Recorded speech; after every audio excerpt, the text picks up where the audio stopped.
Good morning, welcome back to MNZ అబాకా ఛానల్కి. So మనం 7వ తరగతిలో ఉన్నాము.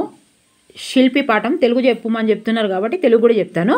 అక్కడ ఒకటి సోషల్ మొత్తం కంప్లీట్ అయ్యే వరకు తెలుగు కంప్లీట్ అయ్యే వరకు ఏది వదిలిపెట్టనండి. ఇక్కడ మధ్యలో ఒకసారి ఈ 7th క్లాస్ కంప్లీట్ చేసుకుందామని ఈ శిల్పి దగ్గర ఉన్నాము. 7వ తరగతిలో ఈ తెలుగు ఫస్ట్ టైం ఎవరైతే చూస్తున్నారో వాళ్ళు 3వ తరగతి నుంచి నేను చేస్తున్నానండి. 3వ తరగతి, 4వ తరగతి, 5వ తరగతి, 6, 7 తరగతికి వచ్చాము. 10వ తరగతి వరకు చేద్దాము.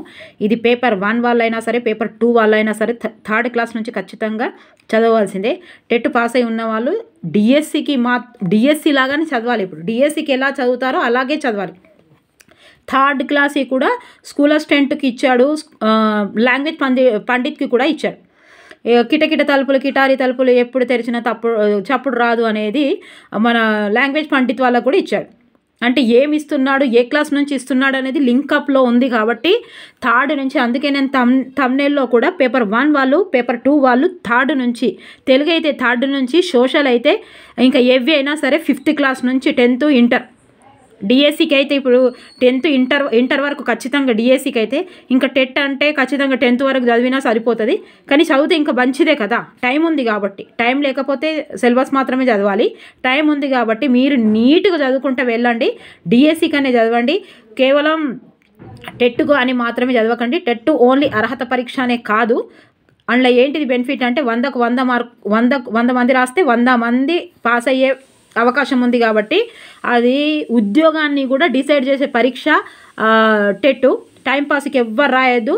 నా వీడియో చూస్తున్న ప్రతి ఒక్కరికి 130 దాటవలసిందే. నా మోటివేషన్ తోటి కూడా దాటవలసిందే. నేను మనస్ఫూర్తిగా చెప్తున్నాను. నేనేం తోపు కాదు, కానీ నాకు కొన్ని చెప్పాలనిపిస్తుంది, చెప్తున్నాను. మీరు తప్పకుండా రాయాలి, అంతే. ఇప్పుడు మీరు లాస్ట్కు డిఎస్సి కానీ కాకపోయినా సరే ప్రైవేట్ స్కూళ్ళల్లో కూడా ఇన్ ఫ్యూచర్లో టెట్ ఉంటేనే చెప్తారు అనే లీగల్గా వస్తుంది. వీళ్ళ పేరు మీద టెట్ మెమో ఉంటేనే ఈ స్కూల్లో ఉంచుకుంటాము, లేకపోతే లేదు అనేది ఖచ్చితంగా వస్తుంది. కనీసం దానికోసమైనా మీరు టెట్ పాస్ కావాల్సిందే. ఓకేనా? ఓకే. శిల్పి, ఈ శిల్పి ఈ గుర్రం జాషువాకి ఎగ్జామినర్కి ఏ అవినాభావ సంబంధం ఉందో తెలియదు, కానీ టెట్టులో డిఎస్సీలో అయితే అప్పుడు నేను వీడియోస్ చేశాను, మీరు చూడండి. అప్పుడు డిఎస్సీ కంటే ముందు వీడియోస్ చేశాను. టెట్టులో కూడా రోజు వస్తున్నాయి, అది కూడా చేశాను. సో అందుకే గుర్తుంది. గుర్రం జాషువా గురించి ఒక్క రోజు కూడా రాకుండా ఒక్క టెట్ ఎగ్జామ్ లేదు, ఒక్క డిఎస్సి ఎగ్జామ్ లేదు. మీ ప్రీవియస్ పేపర్ చూడండి, రాసిన వాళ్ళని అడగండి. మీరు కూడా రాసే ఉంటారు కాబట్టి మీరు కూడా ఏదో ఒకటి క్వశ్చన్. ఇప్పుడు కూడా మనకు ఆన్లైన్ ఎగ్జామ్ కాబట్టి ఫస్ట్ నుంచి 10 రోజుల వరకు వచ్చే అవకాశం కూడా ఉంది. వచ్చే అవకాశం ఉంది, కానీ ఎలా ఇస్తాడు, ఏమి ఇస్తాడు, మొన్న 10వ తరగతి ఇచ్చిండు, ఇప్పుడు కూడా అలా ఇస్తాడు అనేది నమ్మొద్దు. ఖచ్చితంగా అన్నీ చదివే ఉండాల్సింది. ఓకేనా? ఇక నా సోది ఎక్కువైపోయింది. ఒక్క నిమిషం ఇది చూడండి. గుర్రం జాషువా శిల్పి 7వ పాఠం. ఇవి కూడా మొత్తం నేను 3వ తరగతి మొత్తం చెప్పి 3వ తరగతి మొత్తం ప్రాక్టీస్ బిట్ చెప్పాను. 4వ తరగతి చెప్పి 4వ తరగతి ప్రాక్టీస్ బిట్స్ చెప్పాను. ఇప్పుడు 7వ తరగతి చెప్పి 7వ తరగతి ప్రాక్టీస్ బిట్స్ చెప్తాను. ఓకే, మీరు మాత్రం అలాగే ఫాలో అవుతూ ఉండండి. ఒక లైక్ మాత్రం చేయండి. కాలం 1895 1971. తల్లిదండ్రులు లింగమ్మ, గుర్రం వీరయ్య. జన్మస్థలం గుంటూరు జిల్లా వినుకొండ. అయితే తెలుగు కొంచెము ఎందుకంటే ఇట్లా మేడం అది అటు ఇటు కదిలేయకండి ఫస్ట్లో ఒకరిద్దరు నాకు కామెంట్స్ పెట్టారు. అంటే మీరు ఇలా కిందికి పైకి కొంచెం కదిలేయకుండా ఉంటే బాగుంటుంది మేడం అన్నారు. సో నేను ఫోన్ పైకి ఇలా పెట్టేస్తున్నాను. కొన్ని అక్షరాలు కొంచెం చిన్నగా అయిపోయినాయి నాకు.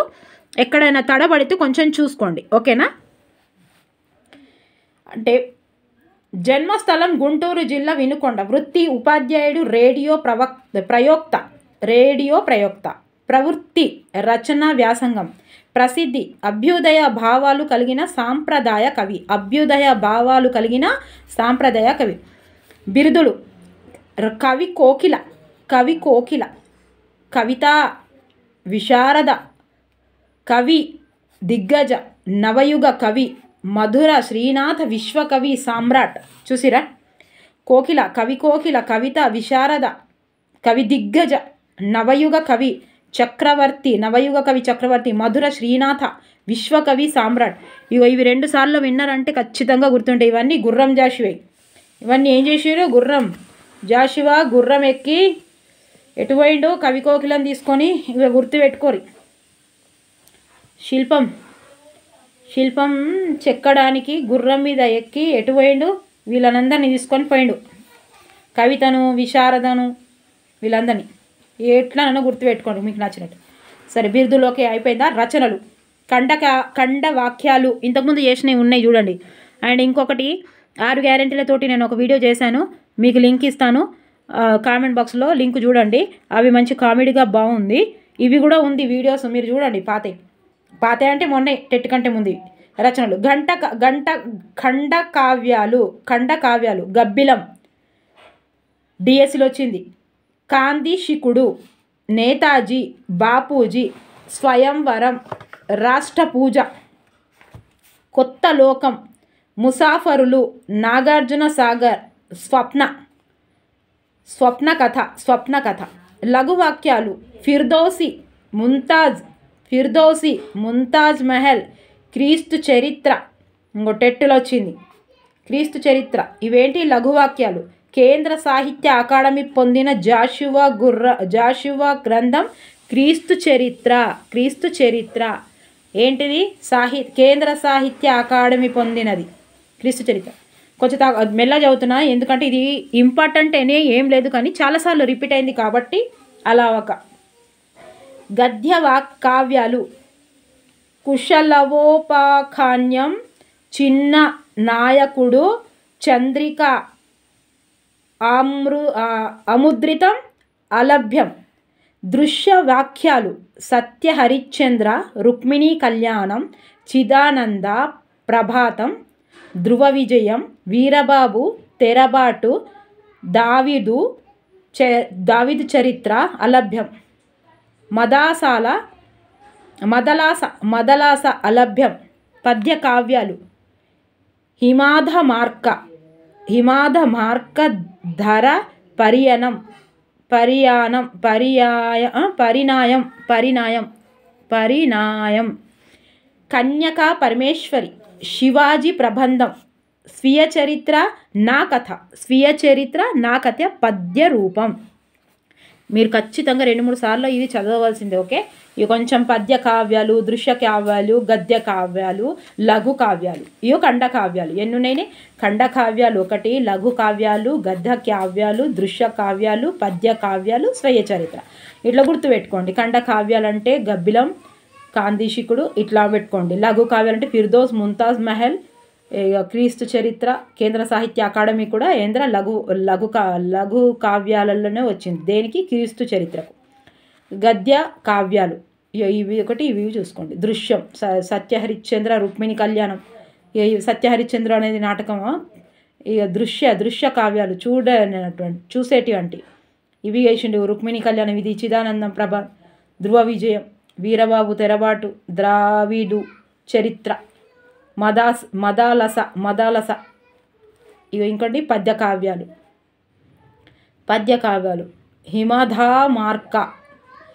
హిమదా మార్క, ధర, పరిణయం, కన్యకా పరమేశ్వరి. ఓకే, ఇది మొత్తం ఒకటే.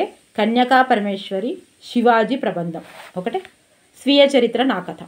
తర్వాత మాతలకు మాత, సకల సవచ్చమేత అంటూ భారత మాత గొప్పతనాన్ని చాటిన కవి గుర్రం జాషువా. రచనల్లో అణువణువున తెలుగుదనం గుబాలింపజేసిన కవి జాషువా రచనలు సరళంగా ఉంటాయి, వర్ణాలు కళ్ళకు కట్టినట్లుంటాయి. సో ప్రక్రియ ఖండకావ్యం ఆధునిక కాలంలో ఆంగ్ల కవిత ప్రభావంతో వెలుగులో ఏర్పడిన నవీన ప్రక్రియ ఖండకావ్యం.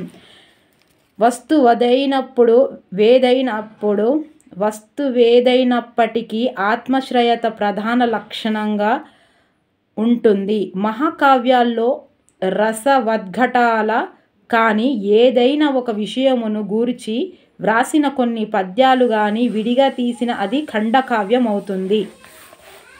పాఠ్యాంశ విశేషాలు: ఇతివృత్తం, కళా సౌందర్యం. ప్రక్రియ ఖండకావ్యం. గుర్రం జాషుది ఖండకావ్యం. ఇతివృత్తం, కళా సౌందర్యం. వస్తు వైవిధ్యం కలిగిన ఖండికలతో కూడిన కావ్యం ఖండకావ్యం. వస్తు వైవిధ్యం కలిగిన ఖండకావ్యాలతో కూడిన కావ్యం ఖండకావ్యం. ప్రాచీన భారతీయ కళలు 64. కళలన్నీ 64 కళలు. 7, 8, 8, 9, 10 తరగతులు పెరిగినా కొద్దీ లెసన్స్ పెద్దగా ఉండి గ్రామర్ పెద్దగా అయ్యి చాలాసేపు అవుతుంది. చూసి ఎంతసేపు అవుతుందో చూసి చేస్తారు. 1 గంట వరకైనా నో ప్రాబ్లం మేడం అని చెప్పారు. సరికి సడిపెడుతుంది ప్రొద్దున లేస్తే. శిల్పి నైపుణ్యాన్ని కష్టాన్ని తెలియజేయడమే ఉద్దేశంగా గల పాఠం శిల్పి. శిల్పి పాఠం ఏ గ్రంథంలో నుండి సంగ్రహించబడింది? ఖండకావ్యం మొదటి భాగం. గుర్తుపెట్టుకోవాలి ఇవన్నీ. శిల్పి నైపుణ్యాన్ని, శిల్పి కష్టాలను తెలియజేయడమే శిల్పి పాఠం యొక్క ఉద్దేశం. భూమిపై కనిపించే కొండలు, గుట్టల్లో రకరకాల చిత్రాలను పరికించగలవాడు శిల్పి. సార్థకము కాని పాషాణములకు పసుపు కుంకాల పూజ కలిగించేవాడు శిల్పి. కవి కలం చేసినట్లు అలంకార రచన చేయగలిగినది శిల్పి ఉలి. శిల్పి తలపై సత్కరిటము వలె నిలిచినది మదం కారుతున్నట్లున్న ఏనుగు గున్నకు చెక్కిన చాతుర్యము. శిల్పి లేమిని తలంచి కంటతడి బెట్టునది తెలుగుదేశం. ఓకే, ఇది అక్షరాలు చిన్నయనే. నేను ఎలా చదివినా మీకు మాత్రం మంచిగా నీట్గా కనిపిస్తుంది కదా, మీకు నీట్గా కనిపిస్తుంది. మీరు ఇంకా దగ్గరికి చూస్తారు కదా. జగములోన చిరజివ్వతంబు సృష్టించుకోగల సాటి లేనివాడు శిల్పి. కవనమున చిత్రములు గూర్చి కవితో సమానమైన వాడు శిల్పి. శిల్పికి శాశ్వత కీర్తి ప్రతిష్టలను కలిగించినవి శిల్పాలు. శిల్పి చాతుర్యం ఎక్కడ కనిపిస్తుంది? అజంత గుహాల్లో. చేత మిగురొత్తనొక నల్ల రాతియందు అను వాక్యములో చేతము అనగా మనస్సు. మహాపుణ్యండవయ్య హరిత్తులు నీ బొమ్మల చెంత, దీనిలో హరిత్తులు అనగా సింహాసనములు. ఇది కూడా వచ్చింది. హరిత్తుములు అనగా సింహాసములు. ఇది కూడా వచ్చింది. టెట్లో వచ్చిందా డిఎస్సిలో ఉందో ఐడియా లేదు, కానీ వచ్చింది. చిత్రలేఖనం, సంగీతం, శిల్పం, నృత్యం, కవిత్వం, లలిత కళలు. గానకళ సంగీతం, పదాలను గూర్చి చెప్పేది కవిత్వం. వ్యాకరణ అంశాలు, అర్థాలు. భయంకరమైన, శాశ్వతుడు, ఎప్పటికీ ఉండేవాడు. అర్థాలమ్మ ఇవి. వసుధ భూమి, మెలుచ్చు, మొలకెత్తు. ఇండ్లకెళ్ళి ఇస్తాడు, ఎటో వాడు బయటికి. ఎక్కడుందో కాదు, మీకు వచ్చిన తర్వాత కూడా చూపిస్తాను నేను. సింహం, సింగం. స్తంభం, కంబం. నిద్ర. శివాలయం, శివ ప్లస్ ఆలయం, సవర్ణ దీర్ఘ సంధి. మునీంద్రుడు, ముని ప్లస్ ఇంద్రుడు, సవర్ణ దీర్ఘ సంధి. భానుదయము, భాను ఊ ప్లస్ ఉదయం, సవర్ణ దీర్ఘ సంధి. మాతృణం, మాతృ ప్లస్ రుణము, సవర్ణ దీర్ఘ సంధి. హిమాలయం, హిమా ప్లస్ ఆలయము, సవర్ణ. కిరీటాకృతి, కిరీట ప్లస్ ఆకృతి. బైహార్డ్ చేసుకునే అవసరం కూడా లేదు, అలాగే గుర్తుండిపోతుంది. మీరు ఖచ్చితంగా మీరు ఎక్కడైనా జాబ్ చేస్తున్నారు అంటే ప్రొద్దున ఒకటి, ఈవినింగ్ ఒకటి తప్పకుండా మీకు బ్రేక్ ఉంటాయి. అండ్ అన్నం తినేటప్పుడు 1 గంట బ్రేక్ ఇస్తారు కాబట్టి అన్నం తినేటప్పుడు కూడా ఈ వీడియో చూడండి. ఎందుకంటే అక్కడ బుక్స్ చదవడం పాసిబుల్ కాదు కాబట్టి. మార్నింగ్ స్కూల్లో ఇంటర్వెల్ ఉంటుంది కదా, ఆఫ్టర్నూన్ ఒక ఇంటర్వెల్ ఉంటుంది, ఒక 10 నిమిషాలు ఉంటుంది. సో అప్పుడు కూడా మీరు ఇలా చూసుకోవచ్చు, ఎందుకంటే టైం వేస్ట్ చేయొద్దు అని అనుకుంటే. ఓకేనా? ఎందుకంటే వీడియో చూడడం వల్ల మీకు రివిజన్ అవుతుంది, ప్రాక్టీస్ అవుతుంది. అండ్ మీరు బుక్ ఎప్పుడైతే చదువుతారో అప్పుడు ఈజీగా ఉంటుంది. అప్పుడు అర్థం కాకపోతే ఇక్కడ అర్థమవుతుంది, ఇక్కడ అర్థం కాకపోతే ప్రాక్టీస్ బిట్స్లో అర్థమవుతుంది. రివిజన్ చేయండి మాత్రం ఏ ఎగ్జామ్ పాస్ గారు. రివిజన్ చేయకపోతే అందరికీ తెలుసు మనకి ఈ సబ్జెక్టు. గుర్రం జాషువా తెలియదా? చిన్నప్పటి నుంచి తెలుసు మనకు, అన్నీ తెలుసు. సోషల్ తెలియదు, అక్షాంశాలు తెలుసు, రేఖాంశాలు తెలుసు, భూమధ్య రేఖ తెలుసు, ఇవన్నీ తెలుసు. అయినా క్లారిటీ లేదు. ఎందుకు లేదంటే రివిజన్ లేదన్నట్టు. అంటే అప్పటి నుంచి పక్కకు పెట్టేస్తున్నాం కథం. నోటిఫికేషన్ వాడ్డాక బుక్కులు మెమర్లేయాలి. ఇది ప్లాన్ లేదు, మనకు ప్లాన్ అంటే అందరికీ కోసం అంటలేను, ప్లాన్ లేని వాళ్ళ కోసం అంటారు. ప్లాన్ వేసుకోవాలి, వేసుకుంటే టైమే ఉండదు. మస్తు టైం ఉందంటారు. ఎక్కడ ఉంటుంది మస్తు టైం? ఉండదు. మీరు చదువులు స్టార్ట్ చేస్తే మస్తు టైం ఉండదు. ఇందులో నుంచి ఇస్తాడు, టెట్టుకు మాత్రం ఇందులో నుంచి ఇస్తాడు. మహానందం, మహా ప్లస్ ఆనందం. ఇప్పుడు ఇలా ఈ బుక్లో ఇచ్చింది 7th క్లాస్ పిల్లల సైకాలజీ దృష్టిలో పెట్టుకొని ఇక్కడ సిలబస్ ఉంటుంది. కానీ ఇది మనం ఎలా రికాల్ చేసుకోవాలి మన మెదడులో అంటే, మనకు మన స్థాయిని బట్టే ఆ క్వశ్చన్ ఇస్తాడు. మనకు ఇప్పుడు గుర్రం జాషువా గురించి మనం ఇవన్నీ తెలుసుకోవాలి. గుర్రం జాషువా గురించి తను ఏం చెప్తున్నాడో తను ఓన్గా ఇస్తాడు క్వశ్చన్. అంటే ఈ అంత కంటెంట్ తెలిస్తేనే అది రాయగలుగుతాం. మనకు 6వ తరగతి పిల్ల కానీ సైకాలజీ ప్రకారం, 7వ తరగతి పిల్ల కానీ సైకాలజీ ప్రకారం మనకు క్వశ్చన్ ఇవ్వడు. అవి ఇచ్చినే అందరు చేస్తారు. అవి కాకుండా మన స్థాయికి సంబంధించి మన స్థాయికి ఇచ్చిన క్వశ్చన్స్ ఎవరైతే చేస్తారో వాళ్ళు విన్నర్ అవుతారు. అరే బుక్లోకి వెళ్ళి వచ్చింది ఇది ఎంత పెద్ద సీక్రెట్ అనిపిస్తుంది నాకు. అకాడమిక్ బుక్స్ చదవడానికి కారణం ఏంటి అని అంటే, ఇప్పుడు 3వ తరగతి ఉంది, 3వ తరగతి స్టూడెంట్స్ని దృష్టిలో పెట్టుకొని ఆ సిలబస్ ఉంటుంది, అది చదవగానే ఈజీగా అనిపిస్తుంది మనకు. 3వ తరగతి ఉంటుంది కరెక్టే, కానీ 3వ తరగతి లాగా ఇయ్యడు క్వశ్చన్ మనకు. అట్లా ఇస్తలేడు అంటే మనం ఏం చేయాలి? మనం చదువుకున్నది ప్రాక్టీస్ చేయాలి. అదే ఇంకోటి కాన్సెప్ట్ మన మెదడులో పెట్టుకోవాలి. మొన్న ఇచ్చిండు, అది 3వ తరగతిలోనే ఉంది, పీజీలో మనకు పీజీటీలో ఇచ్చిండు. కన్నె పిల్లనా ఆడపిల్లనా చిన్న పిల్లనా అని ఇచ్చిండు. మనకు అందరికీ తెలుసు బొడ్డమ్మ ఎవరు ఆడతారని. కొంతమంది ఆడపిల్లలని పెట్టిరు, కొంతమంది కన్నె పిల్లలు అని పెట్టిరు, కొంతమంది తీజు ఆట కదా అది అని పెట్టిండు. అంటే ఆప్షన్స్ అట్లా ఇచ్చిండు కన్ఫ్యూజ్గా. నీకు ఎప్పుడైతే కంటెంట్ ఉంటుందో మనం అకాడమిక్ బుక్స్ చదివితే చాలా మంచిగా అర్థమవుతుంది. కారణం అది అకాడమిక్ బుక్స్ చదవడం. మళ్ళీ అందులో తప్పులు ఏమైనా వస్తే కూడా మనం కోర్టుకు పోవచ్చు. అది కరెక్ట్గా ప్రామాణికం. అందులో ఎట్లుంటే అట్లా రాయాలి ఎగ్జామ్లో. అందులో తప్పు ఇస్తే తప్పే రాయాలి ఎగ్జామ్. అకాడమిక్ బుక్స్ ఏ ఇయర్ అకాడమిక్ బుక్స్ ఇలా నోటిఫికేషన్లు ఉంటుందో అది. సో ఇక్కడ పెద్ద లాజిక్ ఏంటంటే, అకాడమిక్ బుక్స్ చదవడం వల్ల మనం 3వ తరగతి ఒక గంటలో చదివేస్తాం. 3వ తరగతి బుక్, 4వ తరగతి బుక్ ఒక గంట చదువుతాం, 5వ తరగతి బుక్ కూడా గంటలో చదువుతాం, 7వ తరగతి బుక్ ఒక గంటన్నరలో చదువుతాం. ఒక్క రోజులో మీకు మినిమం 8-9 తరగతుల బుక్స్ చదవచ్చు మనం మొత్తం తెలుగు. కాకపోతే మనకు కాన్సెప్ట్ రావాలి. నేను చెప్పేది బోర్ వస్తుందా? అయినా సరే వినాల్సిందే. ఫస్ట్ టైం ఎవరైతే టెట్ రాస్తున్నారో మీకు ఇంకో మళ్ళీసారి చెప్తున్నారు, 2011 నుంచి టెట్ రాస్తున్నారు, అదే 75-80 దగ్గర ఉంటున్నారంటే తప్పు మనదా, సిలబస్దా, నేర్చుకునే వాళ్ళదా, గవర్నమెంట్దా? టెట్కు 10th దాటిపోడు, టెట్కు 10th దాటిపోడు. అకాడమిక్ ఇయర్ 2011 సంవత్సరాలు, 2011 నుంచి ఎన్నిసార్లు పడ్డదో అన్నిసార్లు రాస్తున్నాం. ఇంకా 75-85లో ఉన్నామంటే తప్పెవరు చెప్పండి? ఈసారి మాత్రం 100 రావాల్సిందే, 100 పైన రావాల్సిందే. ఎందుకంటే ఇప్పటి వరకు మనం మొన్న రాసాం కాబట్టి కొంచెం అలవాటైంది, కొంచెం ట్రెండింగ్లో పడ్డారు, కొంచెం ఫామ్లో పడ్డారు. అడ్డా ఉండాలి చదవడానికి. ఎక్కడైతే ఏమంటారు దాన్ని, పుస్తకాల అడ్డా ఉండాలి. రోజు ఖచ్చితంగా చదవాలి, ఖచ్చితంగా.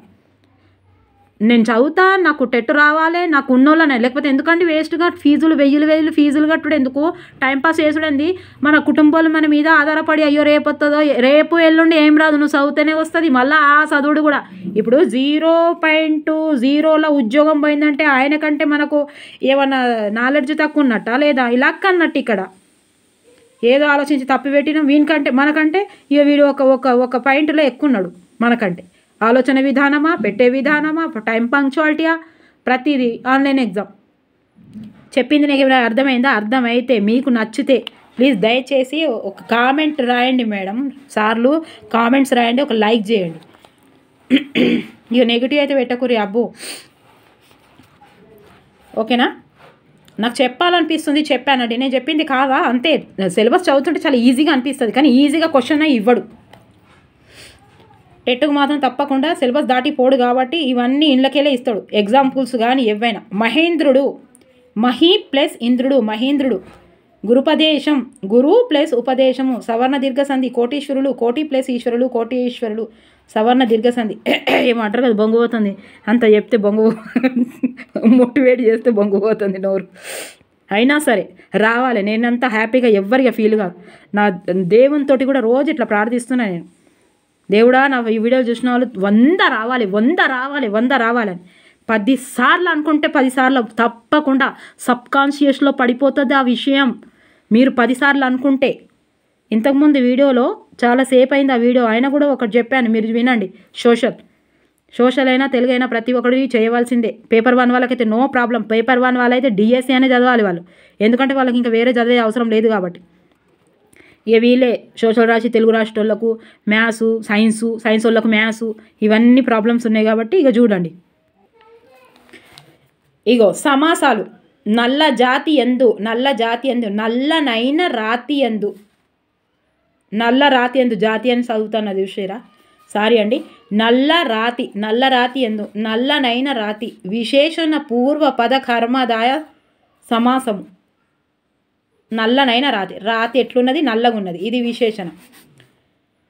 భయద సింహం భయంకరమైన సింహం విశేషణ పూర్వ కర్మదాయ సమాసము. ఇక ఊకే చేసిరనుకో ప్రాక్టీసు, అగో మైన వస్తే విశేష పూర్వనానే వస్తుంది. అట్లా ఇగో భయంకరమైన సింహం ఉన్నది, ఎట్లున్నది, భయంకరంగా ఉన్నది, అది స్పెషల్ అన్నట్టు. కవి యొక్క కలంబున షష్ఠి తత్పురుష సమాసము. శిల్పి యొక్క జగము షష్ఠి తత్పురుష సమాసం. ఓకే, ఇక 8వ పాఠం గ్రామాల్లోని వేడుకలు క్రీడా వినోదాలు. ఇది ఇంపార్టెంట్, చాలా చాలా ఇంపార్టెంట్. 7th క్లాస్ కూడా అన్నీ ఇంపార్టెంటే బాబు.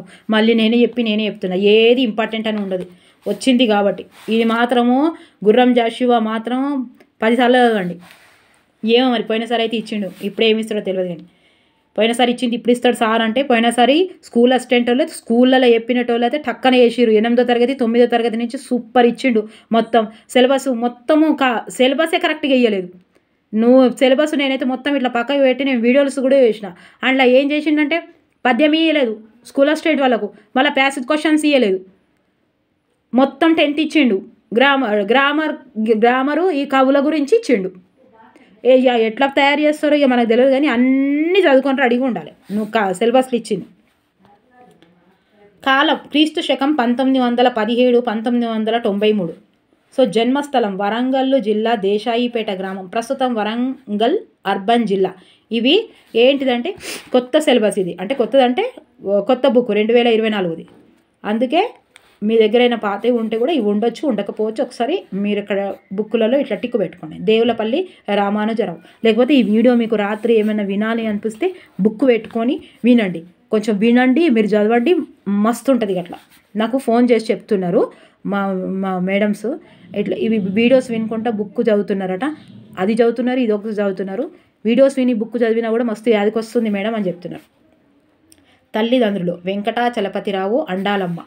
రచనలు కావ్యమాల గౌతమ బుద్ధుని బోధన మరవద్దు దేవులపల్లి రామానుజరావు. గౌతమ బుద్ధుడు. కావ్యమాల గౌతమ బుద్ధుడు. హైదరాబాద్ స్వాతంత్రోద్యమం, మన దేశం, తెలుగు సీమ, తెలంగాణలో జాతీయోద్యమాలు, తెలుగు సీమలో సాంస్కృతిక పునరుజ్జీవనం, వ్యాస సంపుటలు, వ్యాసటంలో వేగు చుక్కలు, సారస్వత నవనీతం, విమర్శన గ్రంథం అది, ఉపన్యాస తోరణం, పచ్చతోరణం, ఈ తోరణాలు ఈయనయే, తోరణాలు వస్తే ఆయన వెట్టూరి. తెలుగు సాహితీ, ఆత్మకథ, 70 సంవత్సరాల జ్ఞాపకాలు, 1946లో శోభ. ఇది very very very very very important, వచ్చి ముసలిదైన క్వశ్చన్ ఇది. శోభ అనే సాహిత్య మాసపత్రికను స్థాపించాడు, ఇది కూడా వచ్చింది మొన్న. మూగబిడ్డ కథ, మూగబిడ్డ తలపుల దుమారం, మూలం మౌలానా అబ్దుల్ కలాం రాసిన గుచారే ఖాతిర్. ఓకే, బిరుదులు.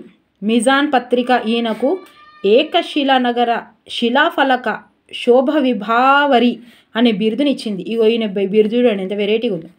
ఏకశిలానగర శిలాఫలక శోభ విభావరి అనే బిరుదు ఇచ్చింది.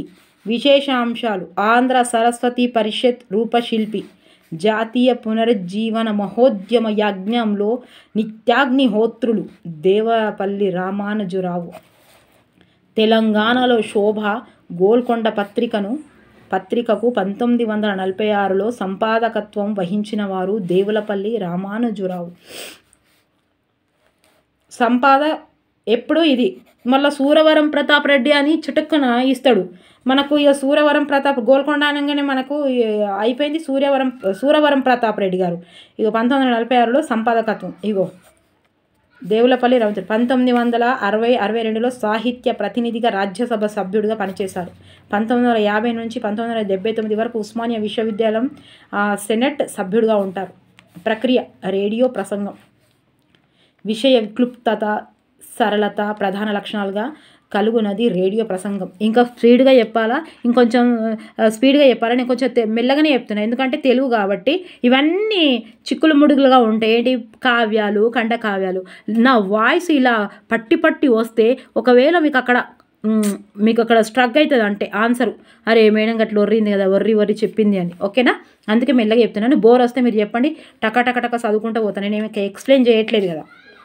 రేడియో శ్రోతల కోసం విజ్ఞానదాయకరమైన వినోదాయకరమైన విషయాలు నిర్దిష్ట కాల వ్యవధికి తగ్గినట్లు ప్రసంగ పాఠ్యంగా తయారు చేయబడినట్లయితే దానిని రేడియో ప్రసంగంగా వ్యవహరిస్తారు. శ్రీశ్రీ వంటి ప్రముఖుల రేడియో ప్రసంగాలు, నాటికలు గ్రంథంగా ప్రచురించబడ్డాయి. ప్రధానమంత్రి మోడీ రేడియోలో మన్ కీ బాత్ అనే పేరున ప్రసంగాలు చేస్తున్నారు. గ్రామాలలో వేడుకలు, క్రీడా వినోదాలను గురించి దేవులపల్లి రామానుజాచారు రేడియో ప్రసంగం చేశారు. ఏంటిది? గ్రామాలలో వేడుకలు, క్రీడా వినోదాల గురించి. ఎవరు? రామానుజరావు. ఎందులో? రేడియోలో. చూసినావా, ఇట్లా పదం చదవాలి. ఇదే ఉన్నది. ఇప్పుడు ఇంట్లోనే 20 క్వశ్చన్స్ ఇవ్వచ్చు. సాంకేతిక పరిజ్ఞానం అభివృద్ధి చెందాక ముందు గ్రామీణ ప్రాంతాల్లో సామాన్య ప్రజలకు ఏ వినోద సాధనాలు ఉండేవో వాటి ద్వారా గ్రామీణులు ఎట్లా ఆనందాన్ని పొందేవాలో తద్వారా ఆనాటి సంస్కృతిని తెలుసుకొని గౌరవించడం ఈ పాఠం యొక్క ఉద్దేశం. ఇప్పటిదాకా కవి గురించి, ఇక ఇప్పుడేమో పాఠ్యాంశ విశేషాలు. ఇతివృత్తం, సాంస్కృతిక విలువలు. దేవులపల్లి రామానుజరావు అంటే సాంస్కృతిక విలువలు గుర్తుపెట్టుకోండి. రేడియో ప్రసంగ లక్షణాలు. విషయ క్లుప్తత, సరళత. పాడి పంటల కాలవాలమైన తెలుగు సీమలు ప్రవహించు ముఖ్య నదులు గౌతమి, కృష్ణవేణులు. తెలుగు సీమలో పూర్వకాలపు నందుండిన పాటలు, తుమ్మెద పదాలు, శంకర పదాలు, నివాళి పదాలు. ఇవేంటి అని ఇస్తాడు ఇట్లిచ్చి. ఇప్పుడు ఎందుకంటే అన్ని మ్యాచ్ ద ఫాలోయింగ్ ఇస్తున్నాడు. లేదా అంటే 1 తప్పు 2 తప్పు, 2కు 3వ వివరణ, 3కు 2వ వివరణ, లేదా ఆరోహణ పద్ధతి, అవరోహణ పద్ధతి, తప్పు కానిదా, ఇవే ఇస్తున్నాడు. ఇవన్నీ టైం కిల్లింగ్. మళ్ళీ నీకు లాట్ ఆఫ్ కంటెంట్ తెలిసి ఉంటే కానీ 1 మార్కు పొందలేవు. ఇన్ని ఇస్తాడు. తుమ్మెద పదాలు, శంకర పదాలు, నివాళి పదాలు అని 1 లైన్ ఇచ్చి, ఇంకా 4 లైన్లు ఇచ్చి, ఇంకా కింద 4 ఇస్తాడు. నందుండిన పాటలు ఎవ్వి అని ఇస్తాడు. సేద్యము ఒక్కసారి చెప్తే గుర్తుంటుందని. సేద్యము చేస్తూ కూలీలు పాడే పాటలు జాజర పాటలు. ఇది మనకు టీజీటీలో వచ్చిండు. జాజర పాటలు. సేద్యము చేస్తూ కూలీలు పాడే పాటలు జాజర పాటలని నాటికి మక్కువతో పాడుతున్నవారు మానుకోట తాలూకాలోని రైతు యువకులు. స్త్రీలు పాడుకునే ప్రత్యేకమైన పాటలు పెండి పాటలు, అప్పగింతల పాటలు, మంగళ హారతులు. ఇవన్నీ వస్తాయండి ఖచ్చితంగా. తెల్లవారక ముందే లేచి ఆలపించే పాటలు, మేలుకొలుపులు. ఉయ్యాల. ఇది కూడా ఇచ్చిండు. ఇది కూడా మస్తు మంది కన్ఫ్యూజ్ అవుతారు. ఎందుకు కన్ఫ్యూజ్? ఉయ్యాలలో పసిపిల్లలు నిద్రపుచ్చుటకు పాడే పాట జోల పాట. అమ్మ పాడే జోల పాట అమృతాని కన్న తీయనంట. ఇప్పుడేమో ట్రెండింగ్ అయింది కదా. ఇక పిల్లల్ని జోలపాట అంటే పడుకోబెట్టడానికి. ఇది మొన్న వచ్చింది మనకు టీజీటీలో వచ్చింది. ఇది సన్నని నారబట్టను తెరగా కట్టి దాని వెనక దివిటీలు పెట్టి తోలుబొమ్మలను దారాలు కట్టి ఆడించే ఆట తోలుబొమ్మలాట. తోలుబొమ్మలాటలో ఎక్కువ చెప్పబడు కథలు రామాయణం, మహాభారతాలు. యక్షగానాలు అనే వీధి నాటకాలు. యక్షగానాలు అనేటి ఏంటి? వీధి నాటకాలు. వీధి నాటకాలు ఏవి? యక్షగానాలు. ఆడేవారిని ఏమని పిలుస్తారు? జక్కులు. జక్కు యక్ష జక్కు. భాగవతంలోని కృష్ణలీలలు ఆడేవారు భాగోతులు. తెలుగు పల్లెల్లో కనిపించే ప్రత్యేకమైన వినోదం భజన మండళ్ళు. ఇతరులు ఆడుతుండగా చూసి వినోదించే వినోదాలు బొబ్బిలి కథ, బాలనాగమ్మ కథ. హైదరాబాదు నగరంలో ప్రతి సంవత్సరం జరిగే అఖిల భారత ప్రదర్శనలో కనిపించే వినోద సాధనం రంగుల రాట్నం. గుర్తుపెట్టుకోరి, రంగుల రాట్నం. మస్తు క్వశ్చన్స్ ఉన్నాయి చూడండి ఇందులో. తెలంగాణ ప్రాంతంలో గిల్లిదండ ఆటనేమని పిలుస్తారు? చిర్రగోనె. ఇది కూడా వచ్చింది. స్వదేశీ క్రికెట్. మస్తు క్వశ్చన్ వచ్చినాయి ఇంట్లో. కౌరవ పాండవులు ఆడిన ఆటగా ప్రసిద్ధమైంది చిర్రగోనె. చిర్ర కర్రను పెద్ద కర్రతో కొడుతూ ఆడే ఆటనే చిర్రగోనెను దేనితో పోల్చవచ్చు? క్రికెట్. తెలుగు దేశీయులు సంక్రాంతి సందర్భంలో అత్యంత ఆసక్తి ఆడే ఆట కోడి పందాలు. ఆంధ్రాలో బస్తు ఆడతాం. ఇప్పుడు ఈడ కూడా తయారైండ్రు. పల్నాటి వీర చరిత్రలో వర్ణించబడిన ఆట కోడిపందాలు. పల్నాటి వీర చరిత్రలో వర్ణించబడిన ఆట కోడిపందాలు. చదరంగం మొదట ఏ దేశంలో ప్రారంభమైంది? ఏది భారతదేశం. చదరంగం మస్తు నాలెడ్జ్ ఉండాలి. అయినా మన దగ్గరనే అయిందట, అది ప్రారంభమైందట. ఇళ్లలో కూర్చొని ఆడుకునే పులి జూదం ఎన్ని రకాలుగా ఉంటుంది? 3 రకాలు. మూడు. పులిమేక ఆటలో వాటి సంఖ్య పుల్లు 3, మేకలు 16. పులులే పెద్దయి కాబట్టి 3 ఉంటాయి, 16 మేకలు. పల్లెటూళ్ళలో ఉన్నత కుటుంబాల్లో విశేష ఆసక్తితో ఆడిన ఆట పాచిక ఆట. అక్షర కీడక ప్రబంధాలతో వర్ణింపబడినది పాచిక ఆట. రుక్మిణి కృష్ణుల అక్ష క్రీడను గూర్చి ఎక్కడ వర్ణించబడినది? ఉత్తర హరివంశం. రంగు గుడ్డల్లో పచ్చీసును కుట్టించి దాని మీద పూసలతో ఇండ్లను ఏర్పాటు చేసి గువ్వలను వేస్తూ ఆడుకునే ఆట పచ్చీసు. వినోదాలు వృత్తిగా కలవారు గంగిరెద్దువారు, పగటి వేషగాళ్ళు, విప్ర వినోదులు ఇది వచ్చింది. పగటి వేషగాళ్ళు, గంగిరెద్దుల వాళ్ళు, వీళ్ళందరూ ఎవరు? వినోదాలు వృత్తిగా గలవారు. పచ్చీసు. ఒక అడ్వైజు ఏంటిదంటే, పిల్లలు ఇప్పుడు ఖచ్చితంగా ఈ ఆటలన్నీ చేయాలండి ఇంట్లో. ఫస్ట్ ఏం చేద్దరు అంటే, కొన్ని ఆటలు ఆడితే పచ్చీస్ ఆడితే దరిద్రం అందరు. ఇప్పుడు ఫోన్ కంటే దరిద్రంగా ఇంకేం లేదు. మీరు దయచేసి పిల్లలు లేనప్పుడు ఫోన్ చూడాలి.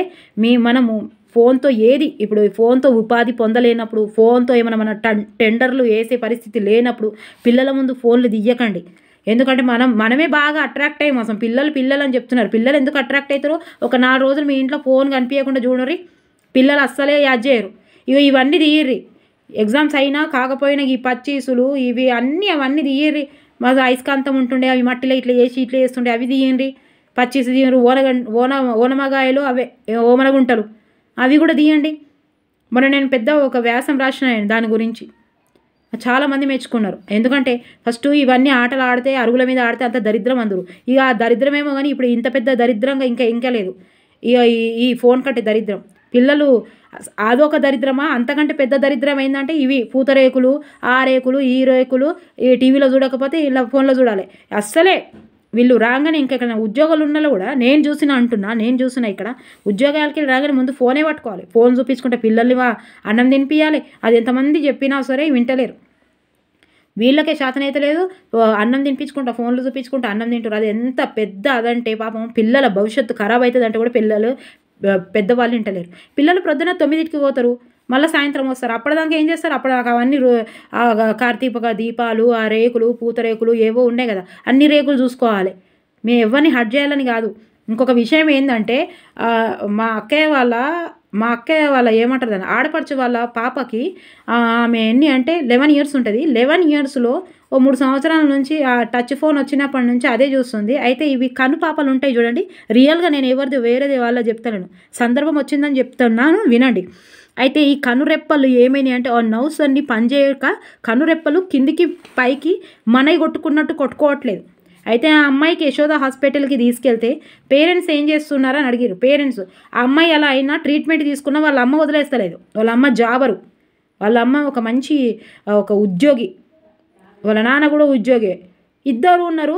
ఇప్పుడు వాళ్ళకి ఎంత కౌన్సిలింగ్ ఇచ్చినా వాళ్ళ అమ్మనే దాన్ని నేను ఉండలేకపోతున్నా అంటే, పిల్లలు చచ్చిపోనా అని అడిగిన నేను. మీ పాప చచ్చిపోతుందని డాక్టర్లు చెప్పిండు, గుడ్డిదైతే అని చెప్పిండంటే ఈమె ఇష్టపెట్టుడే లేదు. నేను చెప్పేది ఎంత నిజమో మీరు చూడండి. అందుకే ఇవన్నీ ఆటలు చెయ్యండి. ఈ స్కూల్లోకి వెళ్ళి రాగానే మీరు బంద్ చేయరు. మీరు బంద్ చేస్తే పిల్లలు ఎక్కడికి వెళ్ళి చూస్తారు చెప్పండి మీరు? ఇప్పుడు ఇక్కడ చాలామంది ఉన్నారు. ఇప్పుడు ఏమో బట్టలలో షాపులు ఉన్నాయి, వాళ్ళు ఉన్నాయి. ఇప్పుడు ఫోన్ తోటే కొంతమంది ఉపాధిని పొందుతున్నారు. ఫోన్ లేకపోతే నడవదు. అట్లాంటి వాళ్ళు ఎక్కడో చేసుకుంటారు, ఏదో చేసుకుంటారు. ఎందుకంటే వాళ్ళ ఫోన్ వాళ్ళ చేతుల్లో ఉంటుంది. పిల్లలు తెలుస్తుంది మా అమ్మ బిజినెస్ చేస్తుంది ఫోన్లో ఇయ్యది అని. మరి ఉట్టిగి అన్నీ చూసేటోళ్ళు ఎందుకండి ఫోను చూడొద్దు ప్లీజ్, దయచేసి చూడండి. ఈ ముచ్చట విని ఒక్కరు చేసిన నా జీవితం ధన్యమైనట్టే. పిల్లల కంటే ఏది ఎక్కువ లేదు. పిల్లల కోసం మనం డిఎస్సి రావాలని తాపాత్రయపడుతున్నాం.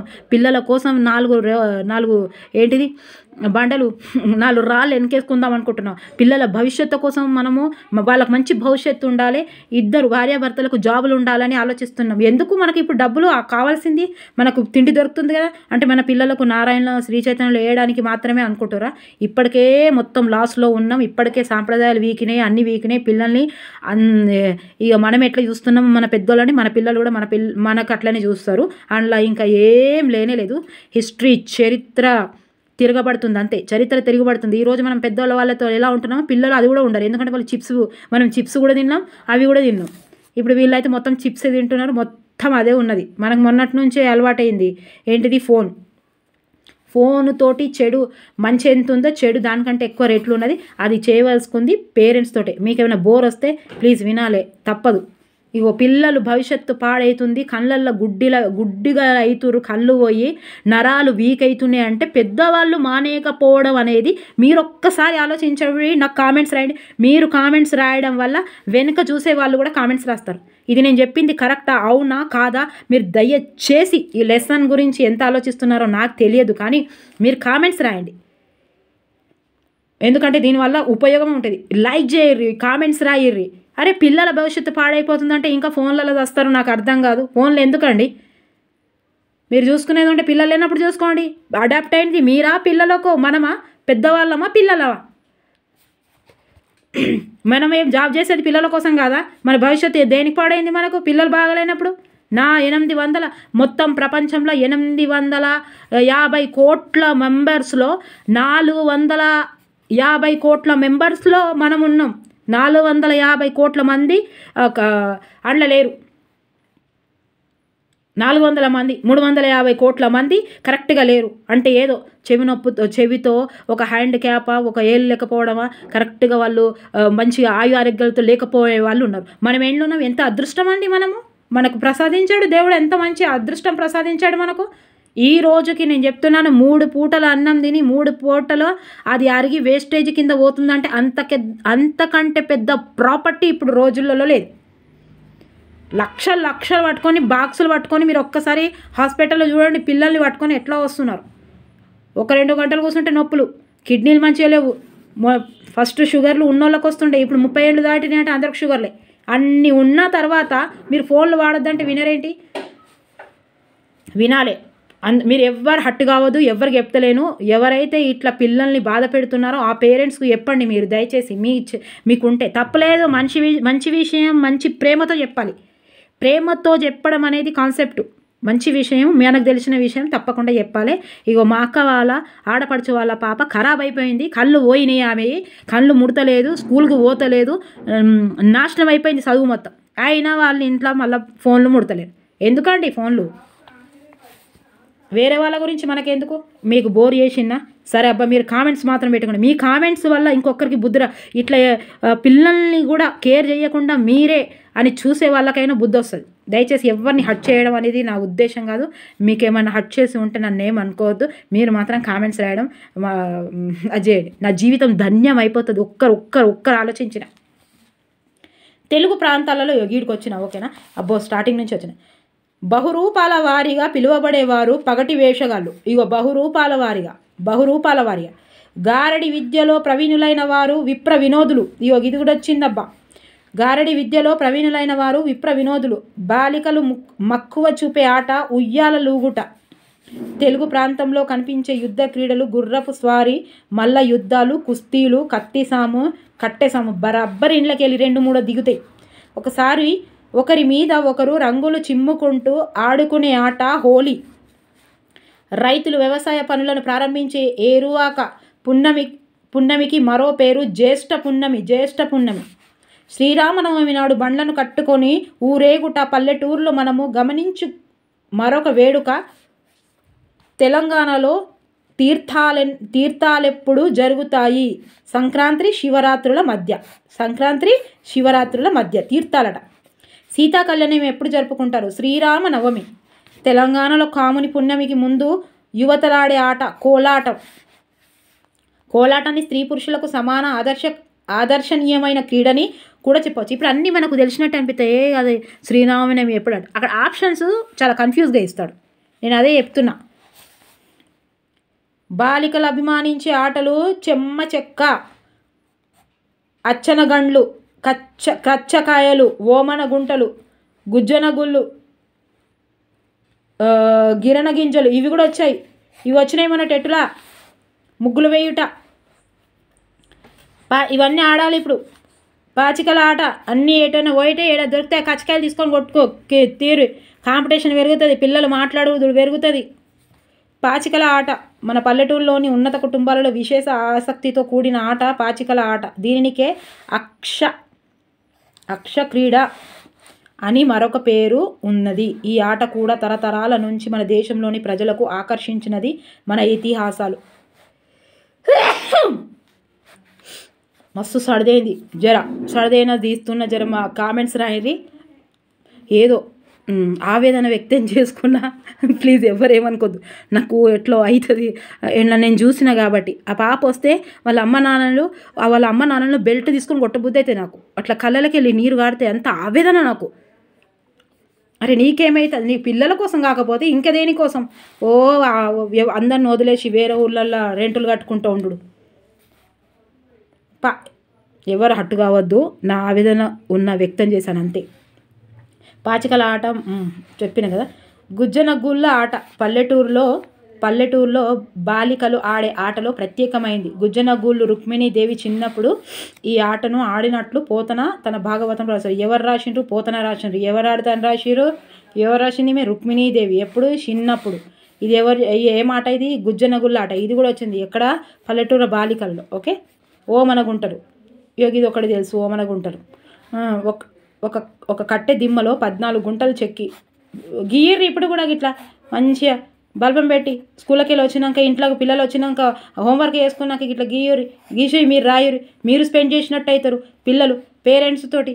ఇంకా చెప్తాను నేను వీడియోస్లలో ముందు వీడియోస్లో చెప్తా. నిజంగా జరిగినాయి. చచ్చిపోతారు నా వీడియోస్ వింటే. ఎందుకంటే అయ్యో ఎంత పాపం జరిగిందని.